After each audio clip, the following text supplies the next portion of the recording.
Hello दोस्तों, welcome to cartoon modern story. आज का स्टोरी का नाम है चुड़ैल पैसा चोर। रामपुर नाम के गांव में लक्ष्मी नाम की 30 साल की विधवा औरत रहती थी। हाल ही में उसका पति की मौत कैंसर से हो गई। इलाज के लिए लक्ष्मी ने बैंक से लोन लिया हुआ था। पति की मौत के बाद लोन चुका पाना मुश्किल हो गया। तब बैंक वाले आकर लक्ष्मी से, ओए लक्ष्मी, बैंक को पूरे 10 लाख भरना है। दिया हुआ मोहलत का वक्त भी हो गया है। गिरवी रखने के लिए तुम्हारे पास सोना नहीं है, ना ही खुद का एक मकान है। हमें अभी पैसा चाहिए, वरना तुम लोगों का जीना हराम करके रख देंगे। साहब, उनकी मौत के बाद हमारे पास पहनने के लिए कपड़े ही नहीं है, खाने के लिए अन्न का एक दाना तक नहीं है। हम आपके पैसे कैसे चुका पाएंगे? आप लोग उद्योगपति के पैसों को विदेश से वापस लेकर नहीं आ पा रहे, पर हम जैसे गरीब लोगों को निचोड़ रहे। हमें आपको देने के लिए कुछ भी नहीं है साहब। कुछ भी नहीं है? मतलब क्या हुआ? तुम खुद को किसी के पास गिरवी रखकर पैसा लेकर आओ। अब तक खूबसूरत हो और जवान भी हो, किसी अमीर आदमी की नजर में गिर गई तो बैंक का कर्जा तो क्या, सब कुछ हासिल कर पाओगी। अगर तुम्हारे पास कोई ग्राहक नहीं है तो बताओ, मैं जुगाड़ कर दूंगा। बस कीजिए साहब, हमें 2 दिन का टाइम दीजिए, हम आपके पैसे लौटा देंगे। इतना कहने के बाद बैंक ऑफिसर वहां से निकल गया। बैंक ऑफिसर की बातें सुनकर लक्ष्मी को गुस्सा आया और वो गुस्से में बच्चे के खाने में जहर मिलाया।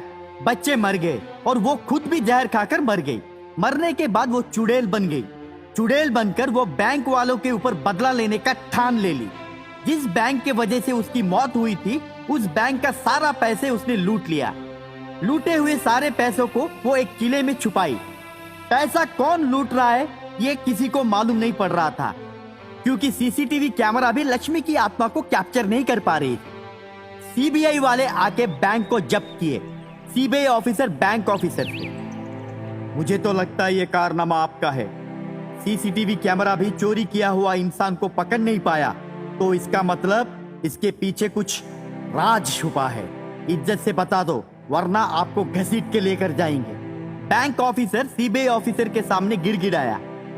सीबीआई ऑफिसर ने बैंक ऑफिसर को कुछ दिन का मोहलत देकर और वो उस बैंक को हमेशा के लिए ताला लगाकर चला गया। उस बैंक में खाता खोलने वाले सारे ग्राहक धरना पर बैठ गए।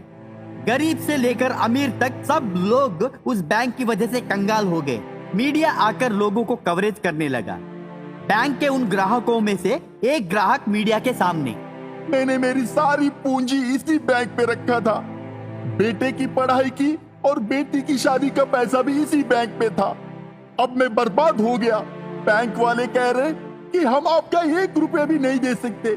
मैं आप मीडिया वालों के सामने आज अपनी बलिदान का ऐलान कर रहा हूँ। कहकर उस आदमी ने खुद के ऊपर पेट्रोल डालकर आग लगा ली। वो आदमी की मौत के बाद सारे बैंक के कर्मचारियों को पुलिस वाले आकर गिरफ्तार किए। मामला बहुत बढ़ गया। 1 से 2, 2 से 3, 3 से 10 लोगों की मौत हो गई। तब जाकर लक्ष्मी की आत्मा को शांति मिली। लक्ष्मी की आत्मा ने गरीब लोगों के ऊपर दया दिखाने के लिए उसने अपने आप के साथ समझौता कर ली।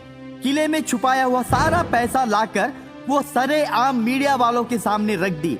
सारे लोग खुश हो गए और लक्ष्मी की आत्मा मीडिया के सामने स्वयं प्रकट हो गई। इन बैंक वालों को सबक सिखाने के लिए मैंने ही ये सारा पैसा चुराया था।